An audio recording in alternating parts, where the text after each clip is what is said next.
Seré sincero. Hablar de esto me pone intranquilo. Nunca imaginé que llegaría el momento en el que contaría lo que me ocurrió.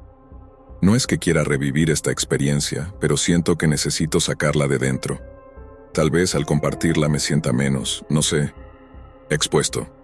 Al menos espero que sirva como advertencia para alguien más, porque lo que me pasó no tiene nada que ver con fantasmas o cosas sobrenaturales, aunque créeme, es lo más espantoso que he vivido.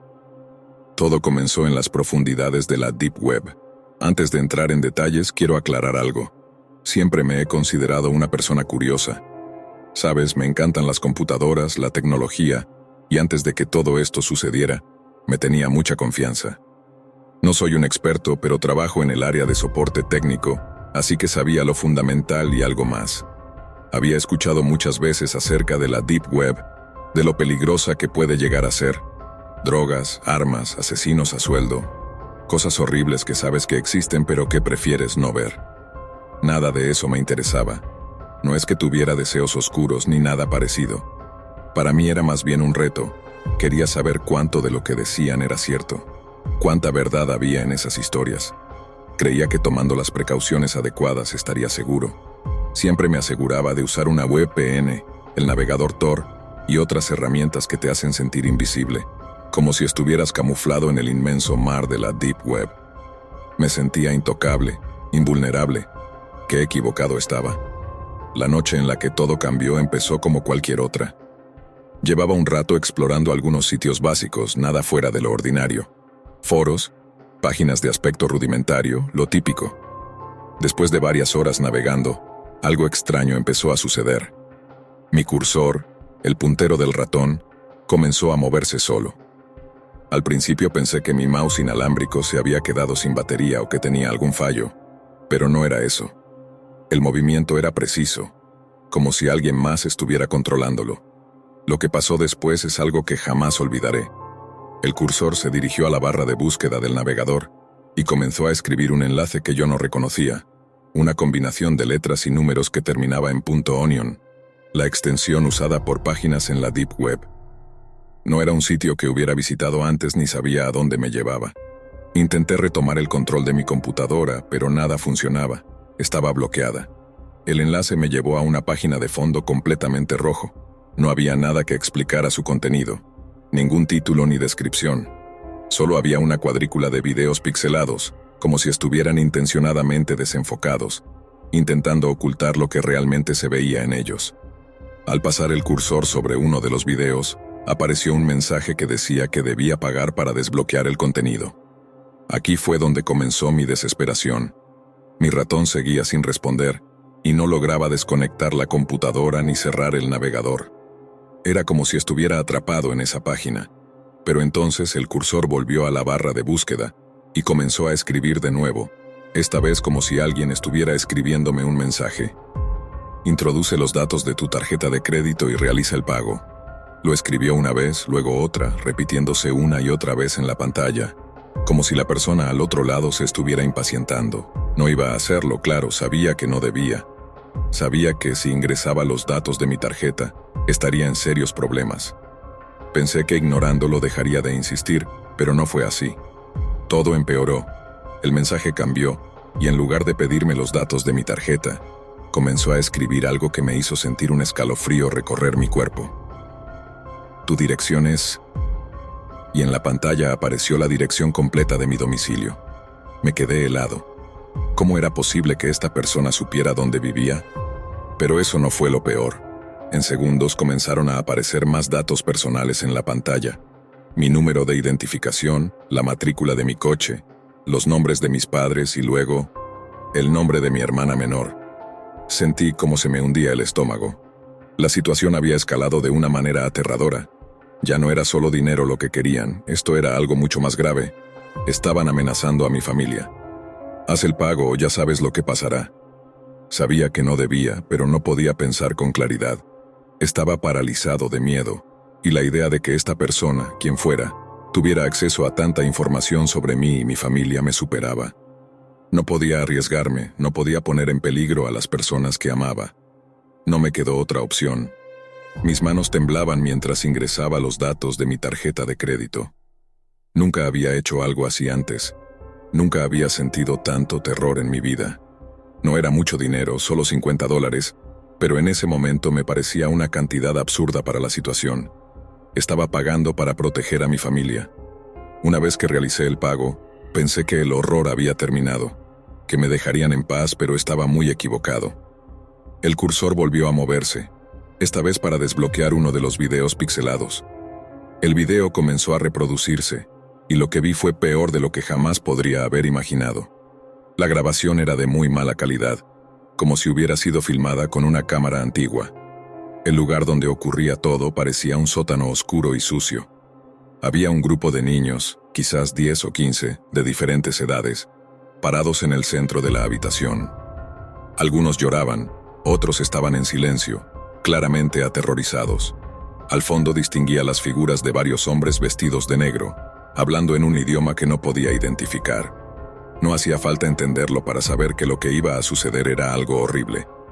De repente, uno de los hombres empujó a 2 niños hacia el centro del grupo. Lo que siguió fue una lucha, pero no una pelea infantil o inocente. Era una pelea a muerte. Cada golpe era brutal, cada movimiento estaba lleno de miedo y desesperación. El pánico se apoderaba de ellos mientras los hombres al fondo reían y aplaudían, como si estuvieran presenciando un espectáculo. Me quedé paralizado frente a la pantalla, incapaz de apartar la vista. Mis dedos estaban congelados sobre el teclado, pero no podía moverme. Mi corazón latía tan rápido que sentía que iba a explotar. Quería apagar la computadora, pero estaba como hipnotizado por el horror. Uno a uno, los niños fueron cayendo. Cada vez que uno caía al suelo, ensangrentado, los hombres celebraban con más entusiasmo. La sangre salpicaba el suelo, y los gritos de dolor resonaban en el sótano. No sé cuántos minutos pasaron, pero finalmente solo quedó un niño de pie. Un pequeño de unos 8 o 9 años, cubierto de sangre y temblando de miedo. Uno de los hombres se acercó al niño que apenas podía sostenerse en pie. Al principio pensé que le darían algo, algún tipo de premio por haber ganado la pelea, pero lo que sucedió fue mucho más siniestro.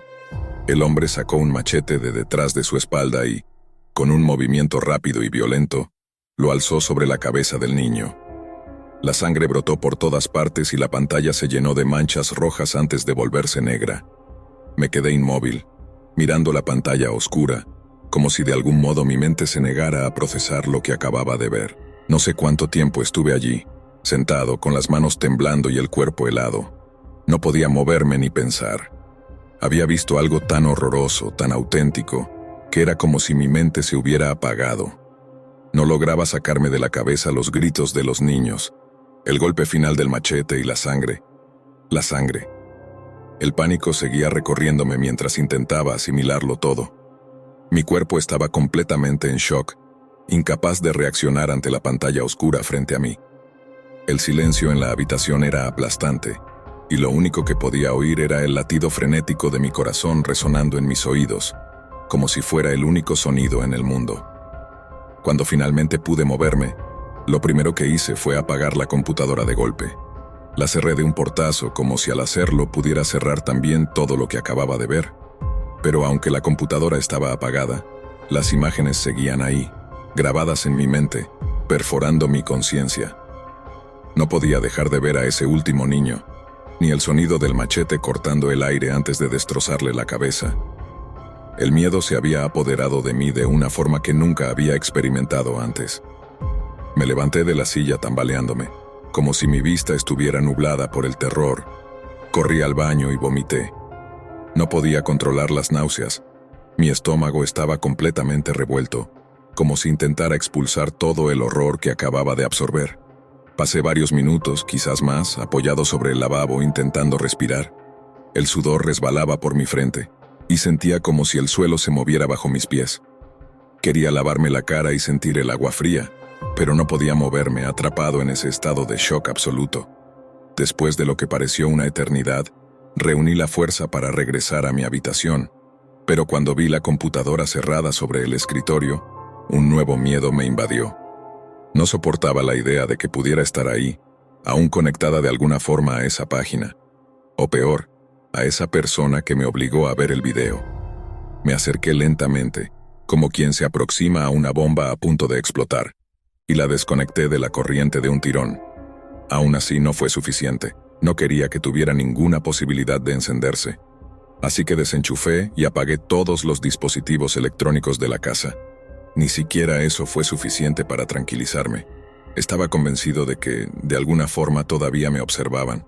Sentía como si hubiera abierto una puerta que no podía cerrar, una puerta que me exponía por completo a alguien que conocía cada detalle sobre mí y mi vida. Los días siguientes fueron una pesadilla. Cada vez que escuchaba un sonido extraño en la casa, me paralizaba. Saltaba con cada vibración del teléfono y con cada notificación de cualquier aplicación. La paranoia me consumía. Revisaba cada rincón de la casa, buscando cámaras, micrófonos, cualquier cosa que pudiera haber sido colocada para espiarme. No podía dejar de pensar que esa persona, quien fuera, me estaba vigilando. Lo peor era que sabía exactamente dónde vivía y conocía a mi familia. Cada vez que veía a mi hermana pequeña caminando por la casa, me sentía completamente indefenso. ¿Qué haría si esa persona decidía cumplir con sus amenazas? ¿Cómo podría protegerla? Sentía una presión constante en el pecho, como si me estuviera ahogando. El miedo se había convertido en una presencia continua en mi vida. Una noche, solo 2 días después del incidente, no pude soportarlo más y decidí hacer algo. Llamé a un amigo mío, Matt, que trabaja en ciberseguridad. No podía contarle todo, no podía decirle lo que había visto, pero le expliqué que alguien me había hackeado, que me sentía vulnerable y necesitaba ayuda para asegurarme de que nada ni nadie pudiera rastrearme otra vez. Sabía que no podía volver a conectarme a Internet sin tomar precauciones extremas. Matt, siempre tan práctico, aceptó ayudarme sin hacer demasiadas preguntas. Me ayudó a instalar un sistema de seguridad extremo en mi computadora y en todos mis dispositivos. Configuró varias VPN conectadas a servidores en países lejanos, en otros continentes, para que fuera casi imposible rastrear mi actividad en línea. Además, instaló un firewall tan robusto que prácticamente me sentía aislado del mundo cada vez que me conectaba. Pero no fue suficiente. A pesar de todas las medidas que tomamos, de todos los esfuerzos por borrar cualquier rastro de mi presencia en la red, no lograba librarme del miedo. Sentía que, de alguna forma, todavía podían encontrarme. Esa sensación de que alguien estaba ahí, observándome, seguía presente. Pasaron días en los que apenas dormía. Me despertaba en mitad de la noche sudando, con el corazón acelerado, convencido de que alguien estaba en mi casa, a punto de entrar y hacerme pagar por lo que había visto. Cada crujido de la madera, cada golpe del viento contra las ventanas me hacía saltar de la cama. No podía soportarlo más. Fue entonces cuando tomé la decisión más difícil de mi vida. Hablé con mi familia y les expliqué, en términos vagos, que había tenido un incidente en línea y que no me sentía seguro. No les conté los detalles. No quería que supieran la verdad, pero les pedí que nos mudáramos. Tras varias semanas de búsqueda, nos trasladamos a otro estado, a una casa nueva en un vecindario donde nadie nos conocía. En cuanto a mí, dejé atrás todos mis dispositivos antiguos. Compré una nueva computadora, un nuevo teléfono, todo nuevo. Me aseguré de adoptar todas las medidas de seguridad posibles. Hoy, solo utilizo Internet para lo mínimo necesario y siempre bajo las precauciones más estrictas. Pero no importa cuánto intente alejarme, el miedo sigue ahí, en el fondo de mi mente, recordándome lo cerca que estuve de perderlo todo. Lo único que puedo hacer ahora es advertir a todos los que me escuchan. No jueguen con la Deep Web. Uno nunca sabe lo que puede encontrar al otro lado. Y créanme, a veces es mejor no saber. Para empezar, creo que sería útil explicar a algunos lectores la diferencia entre la Deep Web y la Dark Web. La Deep Web es un espacio en línea accesible mediante navegadores especiales, como Tor, y alberga contenidos de legalidad cuestionable, incluyendo tráfico de drogas, trata de personas y hasta servicios de asesinos a sueldo. Por otro lado, la Dark Web abarca todo aquello que no se encuentra por métodos convencionales, como sitios militares y otras páginas que no se han integrado a la arquitectura actual de Internet. Con esto claro, quiero compartirles mi historia sobre mi accidental inmersión en el territorio desconocido de la Dark Web. Soy técnico en sistemas de profesión. Trabajo para una empresa que presta servicios a negocios locales y usuarios privados. instalando conexiones de Internet, configurando programas y solucionando cualquier problema técnico que surja. Así que, naturalmente, recibo todo tipo de historias y problemas inusuales que estas personas suelen plantear. Te juro que algunas de estas personas apenas saben cómo manejar una computadora, incluso en la actualidad. Un día, recibí una llamada de una empresa local que reportaba problemas con su Internet y sospechaba que tenían un virus. Sacudí la cabeza, pensando que alguien habría desconectado un cable de red o descargado accidentalmente un troyano. Al llegar, el hombre que me llamó me reconoció al instante y comenzó a hablar sin pausa sobre hackers, su desprecio hacia Microsoft Windows y la cantidad de virus que, según él, ese sistema traía consigo. Las mismas cosas que suelo oír cuando soluciono problemas técnicos en empresas. Me llevó hasta su computadora, saqué mi laptop, me senté frente a la suya y comencé a trabajar. Me deseó suerte y se alejó para dedicarse a lo que fuera que hacía en su tiempo libre. Abrí el navegador que él usaba y, para mi sorpresa, aparecía en una página en blanco, ni siquiera tenía una página de inicio configurada. Intenté conectarme a google.com y apareció un error 404. Sabía perfectamente que google.com existía, así que el problema estaba en la conexión a Internet. Revisé el centro de redes y recursos compartidos para ver si podía usar el solucionador de problemas y diagnosticar la falla, pero me di una buena palmada en la frente al notar que no estaba conectado a ninguna red. Busqué redes disponibles y encontré algunas conexiones inalámbricas, todas protegidas con web. Estaba casi seguro de que no conocía la clave, así que saqué mi laptop y ejecuté una herramienta de descifrado web para lograr que la conexión del cliente volviera a funcionar. Mientras esperaba que la herramienta encontrara la clave web, una nueva red apareció de repente en mi computadora. Esta no estaba protegida y su SSID consistía en una cadena aleatoria de caracteres hexadecimales. Como estaba aburrido esperando a que mi cliente regresara, decidí conectarme a esa red para curiosear y ver de dónde provenía. La conexión fue instantánea, así que abrí mi conjunto de herramientas para analizar la red y ver si podía rastrear su origen. Mientras jugaba con esta red sin protección, mi computadora se congeló por 1 o 2 segundos, lo cual no sucede frecuentemente y me sorprendió. Ignoré el incidente, pero luego volvió a pasar, y unos minutos después, otra vez. Cada vez la duración era mayor. Qué extraño, pensé para mis adentros. ¿Qué sucede con esta red? Fue entonces cuando las cosas comenzaron a ponerse realmente inquietantes. Después de una larga secuencia de pausas, mi pantalla parpadeó levemente, y de repente, el navegador se abrió solo. Me preocupé de haber infectado mi computadora con algún malware al conectarme a esta red, así que intenté cerrar el navegador y desconectarme antes de que la situación empeorara. Pero no lograba desconectarme, sin importar cuántas veces cliqueaba el botón de desconexión. Aunque todo lo demás funcionaba bien, la red seguía ahí, inamovible. Vaya, esto va a ser un día largo, pensé. Justo cuando estaba a punto de presionar el botón de encendido de mi laptop para hacer un reinicio forzado, el navegador se abrió nuevamente, esta vez con una pequeña ventana de chat. Decía, «Hola». Me quedé mirando la pantalla por unos segundos, sin entender bien qué estaba pasando. «Quiero hablar contigo». Había oído de programas de inteligencia artificial que simulan conversaciones, así que no me impresioné demasiado, pensando que quizás era solo un virus. A continuación, el mensaje decía, «Debes salir de esta red ahora. Esta es tu última advertencia». Tal vez sea algún tipo de programa de seguridad automatizado diseñado para ahuyentar a los hackers, pensé. Admito que estaba impresionado. Nunca había visto algo así. El mensaje volvió a insistir. Te lo advierto por última vez. No sé qué me impulsó a hacerlo, pero respondí al programa o lo que fuera. Lo que respondió a continuación me asustó más que nada en el mundo. La ventana comenzó a mostrar información personal sobre mí. Mi nombre, dirección, número de teléfono, información de mi tarjeta de crédito, los nombres de mis padres y sus direcciones. Sentí que el corazón se me hundía y la sangre desaparecía de mi rostro. No podía moverme. Me quedé congelado por el miedo. Lo que ocurrió después fue incluso peor. «No me mires así», decía el mensaje.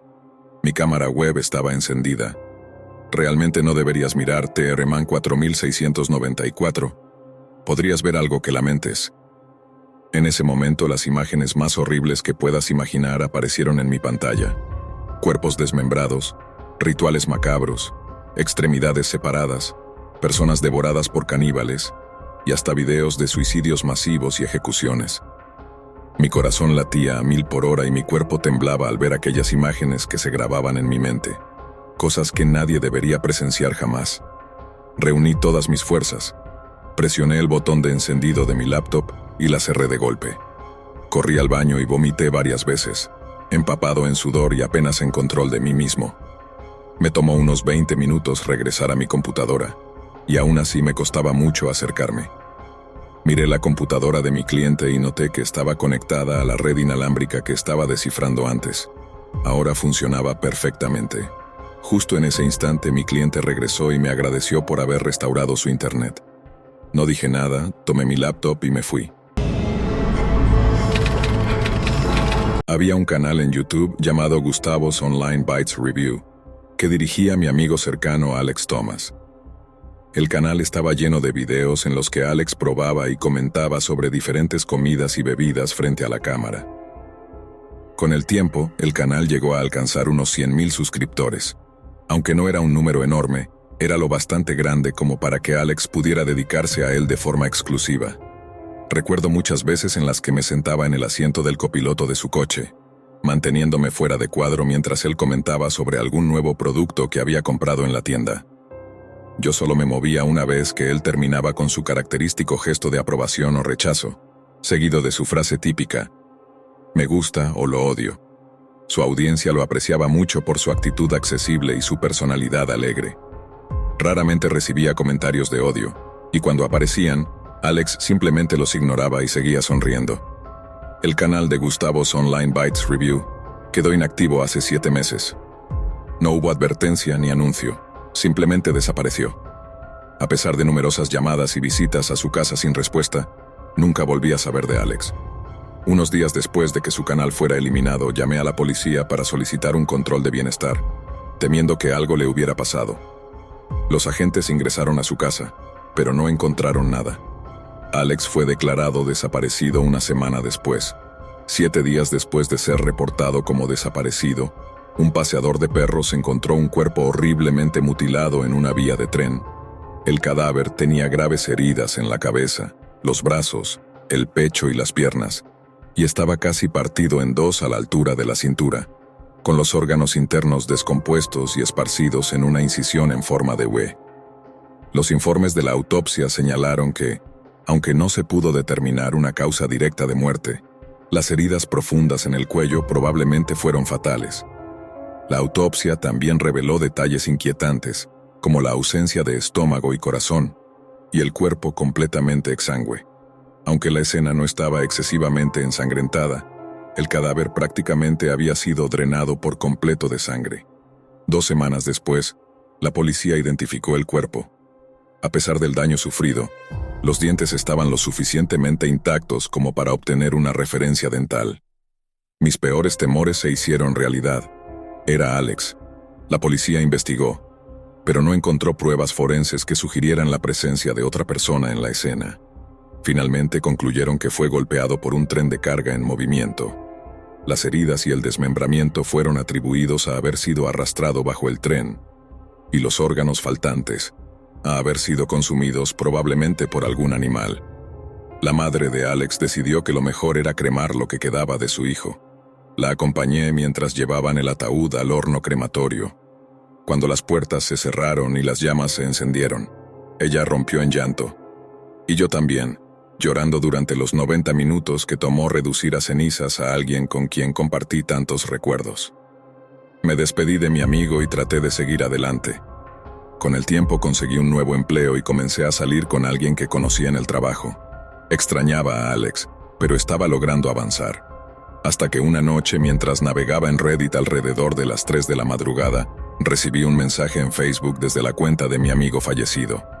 Me congelé al ver su foto de perfil en el icono de Messenger, una foto de los buenos tiempos, con la sonrisa amplia de Alex en su rostro. Sentí un escalofrío, ese tipo de miedo que recorre el cuerpo y hace que duelan las extremidades mientras la adrenalina se esparce. Abrí el mensaje. Había un enlace a un sitio para compartir archivos, una URL formada por una mezcla aleatoria de letras y números. El corazón me latía a 1000 mientras me preguntaba qué habría al otro lado del enlace. Mi instinto gritaba que no hiciera clic, pero sin darme cuenta, mi mano ya se había movido y había hecho clic. Me arrepentí al instante. Chrome abrió una nueva pestaña hacia el sitio, que mostraba una pantalla gris con un rectángulo negro en el centro y un botón de reproducción. Lo miré sin querer pulsarlo. Pasaron unos 10 segundos y la pantalla se actualizó. En lugar del botón aparecieron las palabras reproducción automática en 5 segundos en letras blancas. Observé los números contando hacia atrás. Un zumbido abrupto me hizo saltar, y el video comenzó a reproducirse. La cámara enfocaba lo que parecía una superficie blanca y sucia de azulejos. Se escuchaban suaves sollozos y el sonido de pasos que se acercaban a la cámara. Luego, el cuadro tembló y se reajustó. Y cuando volvió a enfocarse, dejé escapar un grito ahogado. En el centro de una sala de azulejos blancos, Alex yacía de espaldas en una mesa de acero, sus ojos abiertos de par en par, llenos de terror. Una luz colgante iluminaba su frente empapada en sudor. Miró a la cámara e intentó gritar, pero su voz estaba sofocada por una mordaza de tela. Sus manos estaban atadas firmemente con cinta adhesiva. No podía comprender lo que estaba viendo cuando, de repente, una voz aguda rompió el silencio. Bienvenidos a la reseña online de Alex. Hoy tenemos un manjar especial, dijo la voz burlona que venía de detrás de la cámara. Alex empezó a sacudirse desesperado. La voz continuó. Hoy probaremos lo que se considera un manjar prohibido en muchos lugares. La cámara hizo un ligero zoom hacia atrás, y un hombre apareció en el cuadro de pie frente a Alex. Vestía un abrigo blanco y un delantal de rayas rojas, y llevaba un sombrero de carnicero y una mascarilla de tela. Con una mano enguantada sostenía un gran cuchillo de carnicero, y con la otra, una chaira para afilar.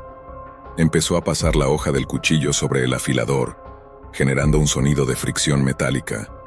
Los gritos ahogados de Alex se intensificaron. El hombre soltó la chaira y se acercó a Alex. «No dolerá mucho, pobrecito cordero», murmuró. Vi lágrimas en los ojos de Alex mientras el hombre lo giraba sobre su vientre. Tiraba de su cabeza hasta el borde de la mesa, y luego colocaba un cubo de metal debajo.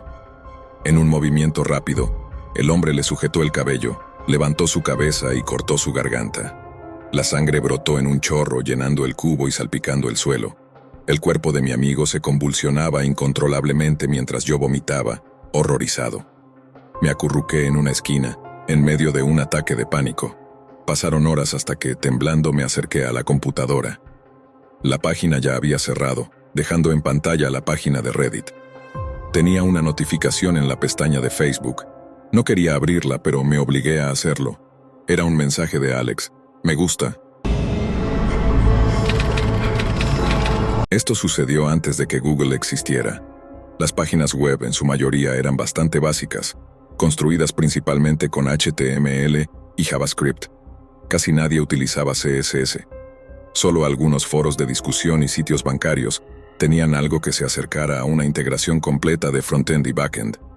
Esta es una historia auténtica sobre la Deep Web, y no se trata solo de actividades ilegales en línea. Estaba navegando por blogs aleatorios, sitios de geociencias y cosas similares, simplemente siguiendo enlaces de una página a otra. Eventualmente llegué a un sitio peculiar que parecía contener pensamientos aleatorios de distintas personas. Para esa época, el diseño era bastante impresionante. Los mensajes parecían encriptados, como si varias personas intentaran dejarse notas secretas. Empecé a revisar el código fuente, y en los comentarios de un archivo JavaScript encontré varias direcciones IP. Recopilé todas las IP en un documento de texto y comencé a enumerarlas. Algunas eran enrutadores con mensajes de bienvenida a los que podía conectarme, la mayoría de ellos ubicados en universidades. En ese entonces, las credenciales predeterminadas de Cisco funcionaban en casi todos, pero no profundicé demasiado. Algunas de las IP correspondían a servidores web con poco o nada en su contenido, en su mayoría con Apache en Linux o algún sistema BSD. Al menos uno de ellos, si mal no recuerdo, usaba el servidor Zeus. Finalmente me encontré con un servidor web que contenía un enorme directorio de archivos HTML e imágenes en formato TIFF. junto con algunos subdirectorios más pequeños con el mismo tipo de contenido.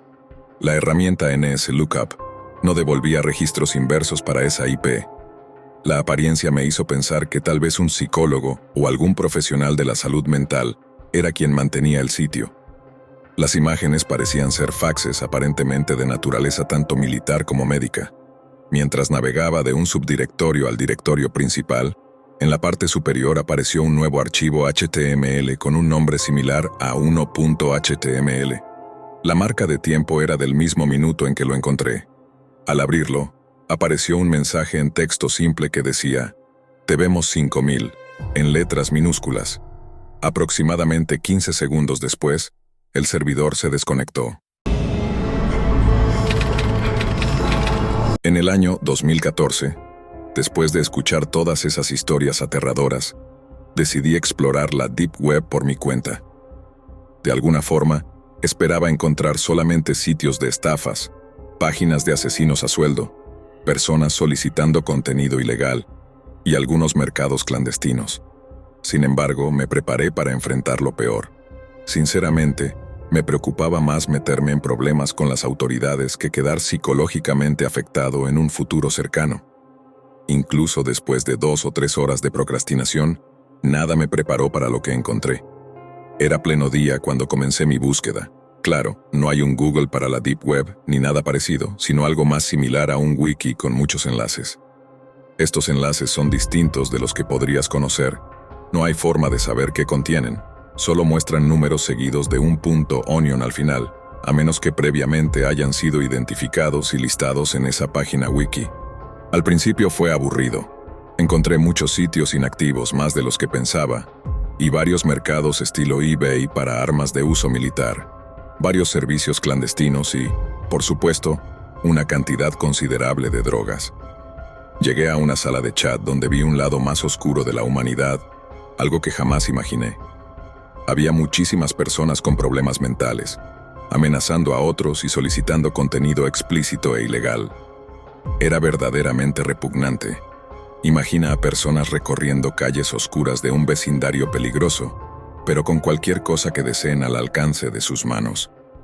Unas 2 horas después, encontré una página que puso fin a mi pequeña aventura en los confines de la conciencia humana. Era un sitio de un culto, con muy poca información, más allá de una dirección de correo electrónico y algo de retórica religiosa. Sin embargo, había un video incrustado en la página principal. Como un ingenuo hice clic sin la menor precaución. El video parecía grabado con una cámara de baja calidad, probablemente filmado a principios o mediados de los años 2000. Aparecía un hombre con una máscara y un cuchillo. En cuanto esa escena se mostró, apareció otra. El hombre estaba cortando algo de manera similar a un carnicero. En ese instante me di cuenta de que el cuerpo era bípedo y sin pelaje. Era una persona. El hombre estaba cortando las piernas a la altura de las caderas. Luego una nueva escena mostró la decapitación, seguida de otra toma de aquel hombre enmascarado, y finalmente, una imagen de una iglesia con un símbolo extraño. Este era un sitio de reclutamiento para ese culto. A continuación aparecieron más cuerpos desmembrados y colgados de maneras más horribles de lo que podrías imaginar. Poco después, apagué mi computadora y me alejé de ella por bastante tiempo. Esta fue mi primera y última visita a la Deep Web. Desde entonces nunca he considerado regresar. Tengo una historia breve sobre una experiencia algo curiosa que tuve en la Deep Web. Fue más bien un relato extraño que aterrador, aunque sí tenía algo inquietante. Sin embargo, en su mayor parte, es una de esas cosas que observas, te da curiosidad, y luego sigues con tu vida. Bueno, eso fue exactamente lo que hice. Para aclarar, soy un usuario frecuente de la Deep Web. Me gusta explorar muchas páginas diferentes que existen ahí. Algunas son bastante inofensivas, y otras bien podrían estar en sitios como Twitter. También me entretiene pasar el rato en lugares que mucha gente consideraría, digamos, cuestionables. No me meto en temas ilegales o perturbadores, ni en ningún contenido de ese estilo. Simplemente me atraen algunas cosas que podrían considerarse moralmente grises. No voy a detallar cada página. Solo diré que soy adulto y puedo hacer lo que me plazca. Dejémoslo así. Una de las páginas que visito con frecuencia es un mercado que ofrece productos bastante peculiares. Ha habido muchas ocasiones en las que quise gastar dinero en cosas de ahí, pero después me resultaba imposible justificar la compra. Cosas como frascos de sangre de algunas celebridades que pertenecen a la cienciología, DVDs pirata de versiones preliminares de películas. Incluso vi un libro que supuestamente estaba firmado por Charles Manson. No es que quisiera poseer ese libro ni aunque estuviera muerto, así que a pesar de que me habría encantado tener la firma de Manson, simplemente lo dejé pasar y acepté que era algo que nunca tendría. Como muchos saben, en la Deep Web existe un nicho para productos ilícitos, desde los ya mencionados DVDs piratas de películas inéditas hasta guiones de películas robados, drogas, en fin. Hay muchísimo que puedes adquirir en la web oscura que realmente no deberías. Sin embargo, algo que no esperas encontrar suelen ser los accesorios personales. Encontré una página en este mercado que vendía artículos como carteras, zapatos, relojes y otros, y supuestamente incluía piezas de cuero exótico. Mi curiosidad se despertó y comencé a revisar sus productos. Me sorprendió lo que decían tener. Lo primero que vi fue una gran variedad de productos hechos de cuero de cocodrilo. No es algo descabellado. De hecho, ese tipo de mercado existe también en la web superficial. Después vi que decían tener zapatos hechos de cuero de camello, lo cual me pareció algo interesante, pero tampoco inusual si vives en algún lugar donde esos animales son comunes. Luego las cosas empezaron a tornarse más raras. Carteras de cuero de perro. Esto sinceramente me hizo sentir un poco mal. La idea de que la mascota de alguien se convirtiera en un accesorio me incomodaba. Y después vi cuero de delfín, lo cual estoy bastante seguro de que es ilegal. Pero lo más impactante fue una sección en esa tienda dedicada al cuero humano. Sí, leíste bien. Cuero hecho de piel humana. Afirmaban que era duradero y que el precio adicional valía la pena. Incluso había una sección de personalización en la que podías elegir la etnia del producto si querías ajustarlo a tus preferencias. Mi imaginación se desbordó al pensar en quién estaría comprando esas cosas, pero considerando el proceso por el que deben pasar y la cantidad de dinero que pedían, está claro que debe haber un mercado para eso. En fin, esa es mi historia. Sé que fue corta y más extraña que aterradora, pero es bastante desagradable que estas cosas existan. Honradamente creo que me quedaré con mi cartera barata de cuero sintético y velcro. Solía ser de esas personas que entraban en la Deep Web por puro entretenimiento y visitaba varias páginas de estilo clandestino.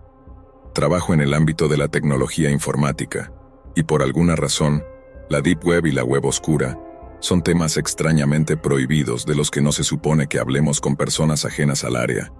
Pero no es que sea precisamente un secreto de Estado. Aquellos de nosotros que usamos Tor y exploramos contenidos que, siendo optimistas, son cuestionables, es como si pudiéramos identificar a otros usuarios. Es casi como si todos compartiéramos una especie de sexto sentido que nos permite saber si la persona a nuestro lado es alguien que frecuenta la Deep Web. Bueno, no literalmente, pero generalmente podemos notarlo por la forma en que actúan. Si sabes de lo que hablas, usualmente algo sobre la Deep Web termina saliendo en la conversación. Yo soy de esos que saben de lo que hablan, probablemente demasiado bien. Déjame ponerlo de esta manera. Si algo era sospechoso, extraño, perturbador, o se movía en una zona gris de legalidad, probablemente yo lo revisaba cada día para ver qué había de nuevo. Pasaba gran parte de mi tiempo en foros de la Deep Web, principalmente charlando con personas de ideas afines que, al igual que yo, tenían demasiado tiempo libre. Mis pasatiempos favoritos incluían publicar en foros de conspiración. Es increíble lo que la gente puede decir cuando no hay límites ni censura, y honestamente, algunas de esas teorías pueden tener más verdad de la que nos gustaría admitir. Como prueba de esto, existen páginas dedicadas a servicios de sicarios que, muy probablemente, son negocios reales, bueno, al menos aquellos que no son trampas policiales. Además, en la Deep Web, hay una gran cantidad de mercados para productos y servicios dudosos. Pero la web oscura, ese es otro nivel. Allí las cosas se tornan completamente ilegales. Admito que he pasado buen tiempo y dinero en los mercados de la web oscura, comprando cosas que están prohibidas y viendo cosas que no debería haber visto ni deseaba ver. Dicho esto, quiero contar una breve historia sobre uno de esos mercados que realmente me inquietó y me hizo replantear involucrarme en actividades ilegales. Había un mercado en particular que se anunciaba como el fin definitivo de todos los mercados de la web oscura, y básicamente era una versión enorme de algo como Craigslist o Facebook Market, pero en la web oscura. Si buscabas algo que no deberías estar buscando y tenías bitcoins para gastar, estabas de suerte porque casi seguro lo tenían. Películas piratas, por supuesto. Medicamentos de otros países, claro. E incluso computadoras que parecían haber sido extraídas de alguna instalación del gobierno. Sin embargo, las cosas se volvían más siniestras. También ofrecían servicios por los que podías pagar, nada como esos sitios de sicarios, pero si querías, entre comillas, pasar un buen rato con alguien que probablemente estuviera en su lecho de muerte, podías hacerlo. No soy de juzgar lo que otros hacen en privado, así que simplemente vivo y dejo vivir. Dicho esto, un día me topé con algo que inicialmente pensé, no hay forma de que esto sea real. Pero entonces le envié un mensaje al vendedor y bueno, ya no estaba tan seguro. Podía ser una trampa policial o algo por el estilo, pero si lo era, estaba muy bien montada. Estaba navegando por el mercado una tarde buscando algo tonto. Creo que eran zapatos o algo así, cuando me encontré con un artículo etiquetado como nuevo. Me llamó la atención, así que hice clic para leer de qué se trataba este nuevo producto. Bueno, no era exactamente un producto. La descripción decía algo así, estoy parafraseando aquí. Tengo acceso a cualquier edad hasta 7 y puedo entregar documentos falsos por un costo adicional. Se requiere el pago por adelantado para cualquier trato. Obviamente mi primer pensamiento fue que era una trampa policial o una estafa para captar a quienes buscaban menores, lo cual sería una estafa bastante peculiar si lo piensas. Así que lo descarté mentalmente como una trampa. Pero como era un joven algo atrevido en mis 20s, decidí enviar un mensaje al vendedor y probar suerte. Inicié sesión en mi cuenta en el mercado, fui al perfil del usuario y le envié un mensaje preguntando algo como ¿cómo sé que eres legítimo y no un policía tratando de atrapar a alguien? Me respondió, no lo sabes, lo que reforzó mi idea de que era una trampa. Respondí nuevamente, ¿puedes probar que eres legítimo? Tengo los bitcoins listos. ¿Y eres un vendedor real? Solo intentaba provocarlo para obtener alguna prueba de que mi teoría era correcta. Me respondió con, niño o niña, ¿y cuántos años? Tuve que pensarlo un momento. Quería darle una respuesta que fuera difícil de responder, así que dije, niño, alrededor de 5. Luego me pidió mi nombre. Me envió unas fotos de un niño que parecía tener unos 4 o 5 años. En las fotos, el niño estaba jugando felizmente en un sótano con algunos juguetes, y en una de las fotos, estaba viendo un episodio de Bob Esponja en la televisión. Para este momento ya me sentía mareado con todo esto, así que le respondí, ¿es él quien está a la venta? Sentí que debía reunir tanta información como fuera posible para quizás llevarla a las autoridades. El vendedor respondió, es uno de ellos, sí. Entonces le pregunté si podía probar que no estaba enviándome solo una foto de su propio hijo para intentar atraparme. Nuevamente me pidió mi nombre, lo cual traté de evitar responder por razones obvias. Estaba algo nervioso, así que le dije que me llamaba Marco. No es mi nombre real, pero uno no da su nombre verdadero en la web oscura. Después de darle ese nombre, no recibí respuesta durante aproximadamente 1 hora, y ya estaba casi seguro de que era un policía rastreándome. Hasta que finalmente me respondió. Me llegó un mensaje suyo con un archivo MP4 adjunto. En el video el niño estaba jugando con un par de carritos de Hot Wheels, y en el audio se escuchaba a un hombre, supuestamente el vendedor, hablando. Le preguntaba al niño su nombre. El niño dijo Tony. Luego el hombre le preguntó quién lo estaba grabando y el niño respondió tío Will. Finalmente, el hombre preguntó, ¿y para quién es el video? El niño respondió, para el tío Marco. Luego preguntó por qué estaban grabando ese video, a lo que el niño, riendo, respondió, para encontrarme un nuevo papá y mamá. Hubo algo más de conversación para probar que el niño era real y que el vendedor hablaba en serio. Al final del video el vendedor dijo, ahora que puedes ver que el pequeño Tony aquí es muy real y necesita un buen hogar, hablemos de pago. Prefiero Bitcoin, pero aceptaré cualquier moneda estable si la tienes. Estaré esperando tu respuesta. Créeme cuando te digo que tomé toda esa información y el video y los entregué a las autoridades de forma anónima. Sí, Admito que soy algo cobarde, pero cuando intentas cazar criminales más peligrosos es mejor mantener el anonimato. No sé qué pasó con el caso. Supongo que lo enviaron a la división del FBI que maneja estos temas, pero no me han arrestado ni me han matado, lo cual supongo que es una señal de que todo sigue su curso. Desafortunadamente, esto debería servir como prueba de que sí, literalmente puedes comprar cualquier cosa en la web oscura. Tengo una historia intrigante sobre la Deep Web, contada desde una perspectiva poco común. Hablo desde el punto de vista de alguien que trabajó para un conocido de un sitio que operaba de manera similar a Silk Road. Actualmente, trabajo para una compañía de seguridad cibernética, donde mi labor principal es realizar pruebas de penetración y cazar amenazas. Disfruto del trabajo. Me parece entretenido trabajar en el lado seguro, realizando tareas para el sistema y que me paguen por encontrar y romper vulnerabilidades. Y jamás volveré al lado oscuro, especialmente después de lo que ocurrió. No pretendo exagerar, pero lo que sucedió fue absolutamente espeluznante. Es la realidad de lo que ocurre cuando se cometen errores en un entorno criminal. Como mencioné, trabajé con un par de personas que llevaban a cabo negocios en la Deep Web, mayormente en la venta de productos ilegales, principalmente sustancias controladas. Básicamente, vendíamos muchos tipos de químicos a personas que no querían o no podían conseguir una receta, por un costo bastante accesible. Teníamos una clientela amplia, y la mayoría eran clientes habituales. Manteníamos una lista muy bien encriptada de todos los que habían trabajado con nosotros antes, incluyendo sus pedidos regulares. También contábamos con un sistema de envío bien desarrollado.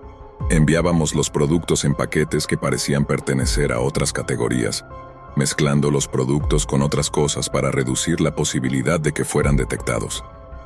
Esto sucedió hace mucho tiempo, antes de que Silk Road fuera desmantelado, cuando las autoridades no buscaban este tipo de envíos con tanto rigor. Mi rol en la operación era la seguridad de los sistemas. Mi responsabilidad era mantener el sitio en funcionamiento y asegurarme de que nadie accediera a la información que teníamos, incluyendo quienes formaban parte de la operación y la lista de clientes. Era muy bueno en mi trabajo, nunca fuimos descubiertos por agentes encubiertos y detectaba fácilmente a los policías que intentaban infiltrarse. Jamás tuvimos problemas de seguridad ni tiempos de inactividad. También mantenía la interfaz del sitio impecable. Puede que para otros no signifique mucho, pero yo estaba orgulloso de tener el mercado mejor diseñado de toda la Deep Web. Ahora que sabes un poco de quién soy y cómo funcionaba la operación, hablemos de lo que se volvió problemático. Un hombre al que llamaremos Daniel era el líder de toda esta operación. Todos sabíamos que él estaba a cargo. De hecho, la mayoría simplemente asumíamos que era su negocio y que mientras nos pagara, no nos importaba lo que sucediera. Daniel era un licenciado en administración de empresas que había decidido que el mundo ilegal era la manera más rápida de liquidar su deuda estudiantil. Era un tipo bastante arrogante en su trabajo. De hecho, fue arrestado en una ocasión por algo que no estaba relacionado con nuestra operación. Y pensamos que nosotros seríamos los siguientes, ya que era alguien que hablaba demasiado. Por fortuna no pasó nada, y fue liberado. Daniel dijo que fue gracias a su abogado, pero no estoy seguro. En fin, hablemos de la situación que realmente nos metió en problemas. Como dije, todos manejábamos un pequeño negocio en la Deep Web, vendiendo productos ilegales. Todo iba bien, hasta que dejó de ir bien.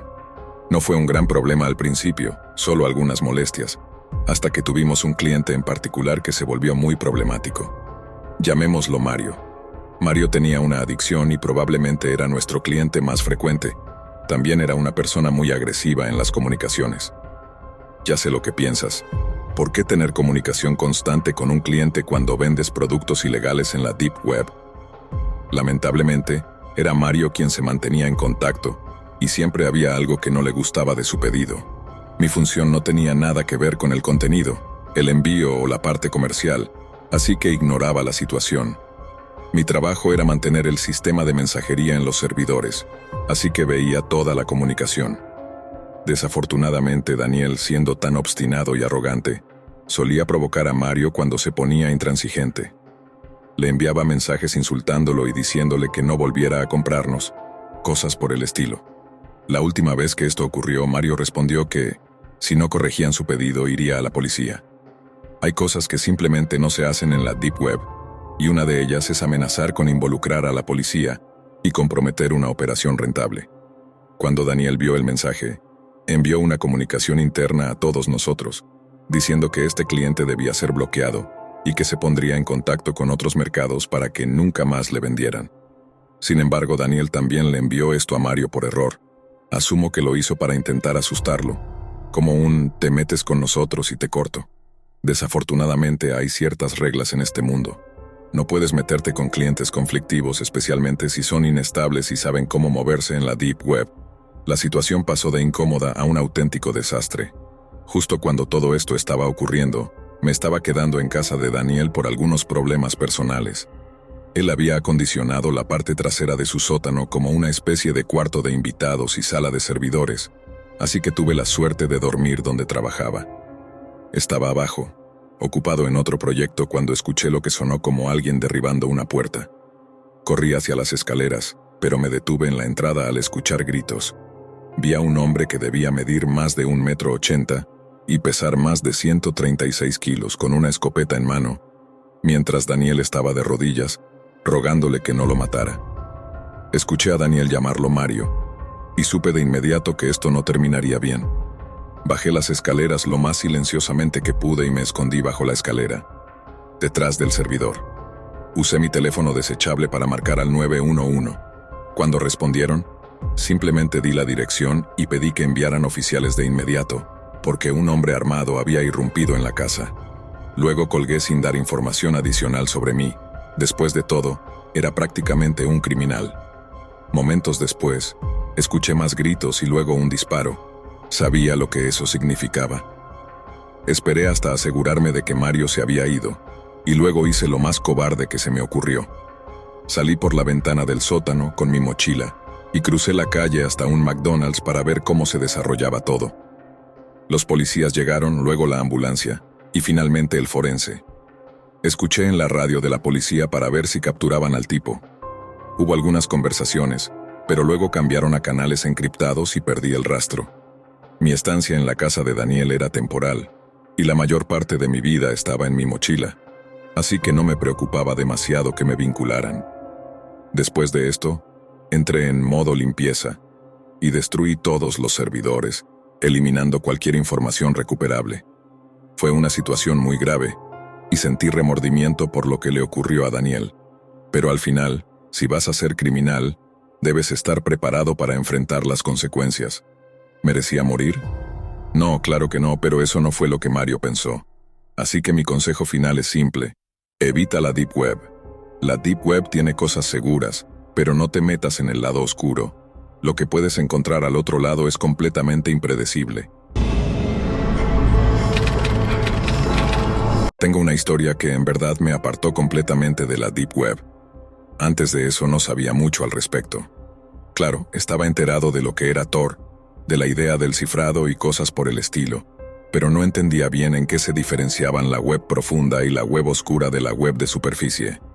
Sabía que la web oscura estaba asociada con lo ilegal, pero sentía curiosidad por entender cómo podía existir, cómo funcionaban las cosas y por qué la policía no había logrado desmantelarla.